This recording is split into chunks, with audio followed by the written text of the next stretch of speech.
आज अनुसूचित क्षेत्र आरक्षण मोर्चा के बैनर तले संविधान की 5वीं अनुसूची के अंतर्गत जो संवैधानिक प्रावधान हैं, इन प्रावधानों के तहत प्रशासक व्यवस्था जो नौकरियों के अंदर जो रिजर्वेशन जो लागू होना चाहिए था वो लागू नहीं हुआ है, उसको लेकर संवैधानिक जो प्रावधान धरातल पे लागू करने के लिए अनुसूचित आरक्षण मोर्चा के तहत आज ये धरना प्रदर्शन और रैली का आयोजन किया गया था।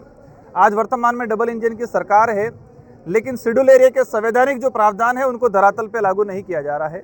बीच में सुप्रीम कोर्ट का जो जजमेंट आया था, वो उस जजमेंट अगर सरकार जो चाहती है तो हम कह रहे हैं कि एरिया के हिसाब से डिवाइडेशन किया जाए रिजर्वेशन का।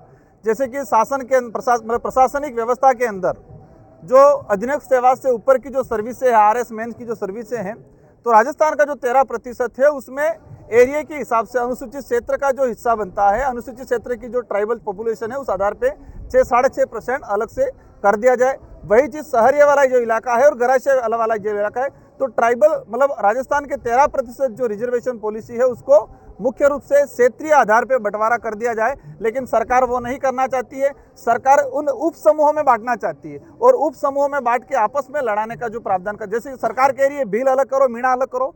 अब यहाँ पर जो बांसवाड़ा, यहाँ पर जो खेरवाड़ा का जो मीणा लगा रहा है, जो भील है, लेकिन रिकॉर्ड में मीणा लगा रहा है। अगर भील मीणा के आधार पे बंटवारा होता है तो खेरवाड़ा वाला आदिवासी जो भील है वास्तविक, लेकिन रिकॉर्ड में इसका मीणा है, वो कहाँ जाएगा? तो इन सारी चीज़ों में सरकार समाधान नहीं चाहती है, उलझाना चाहती है। तो आज अनुसूचित क्षेत्र आरक्षण मोर्चा के बैनर तले संवैधानिक प्रावधानों को, रिजर्वेशन का हो, यहाँ पर लैंड को लेके इशू आ रहा है लंबे समय से। जो आदिवासी आज़ादी से पहले जिस जमीन पे मकान बना के बैठा है, उस जमीन को आज भी पट्टा नहीं मिल पाया है।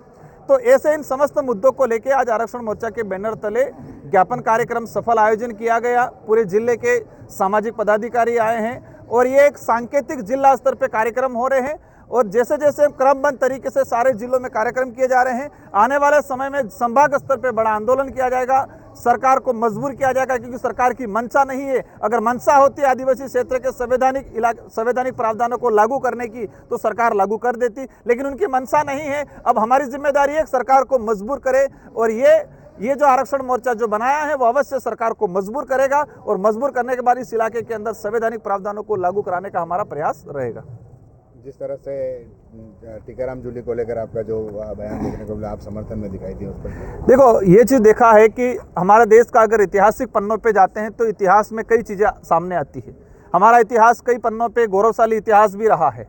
हल्दी घाटी का युद्ध देखो, महाराणा प्रताप, राणा पूजा बिल, हमारे कई सारी चीज़ें ऐसी है। मेवाड़ का इतिहास, इस इलाके का इतिहास देखो या देश का इतिहास देखो। इतिहास के कुछ पन्ने ऐसे भी हैं जहाँ पर जातिगत भेदभावना भी बहुत जोरदार रही है, शिक्षा से भी वंचित रखा हुआ गया है, छुआछूत भी बहुत ज़्यादा हुआ है। लेकिन वो आज़ादी के बाद, अगर आज़ादी के बाद भी ये घटनाएं होती है, ये घटनाएं हो रही है, ग्रामीण इलाकों में होती है, छोटे छोटे शहरों कस्बों में होती है, लेकिन एक राजस्थान विधानसभा का प्रतिपक्ष नेता है और उस नेता के साथ वो मंदिर में दर्शन करने जाते हैं और दर्शन करके निकलते हैं, उसको गंगा जल से धोया ही नहीं, इसके बयान दिए जा रहे हैं कि वो अछूत है, वो विरोधी है, इसलिए उसको, इस मंदिर को हम गंगा जल से शुद्ध करने का काम कर रहे हैं। वो आए हैं टीकाराम जी, इसके अशुद्ध हो गया है।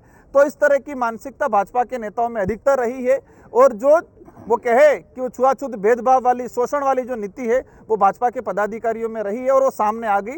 इस चीज़ की हम कड़ी निंदा करते हैं और आने वाले समय में सरकार को भी कहना चाहेंगे कि ये जो आज़ादी से पहले जो हो रहा था, ये देश संविधान से चलेगा, ये देश ग्रंथों से नहीं चलेगा। ग्रंथों का हम सम्मान करते हैं, लेकिन वो संविधान की जगह लेना चाहे वो हम ठीक नहीं मानेंगे। ये देश संविधान के आधार पर चलेगा।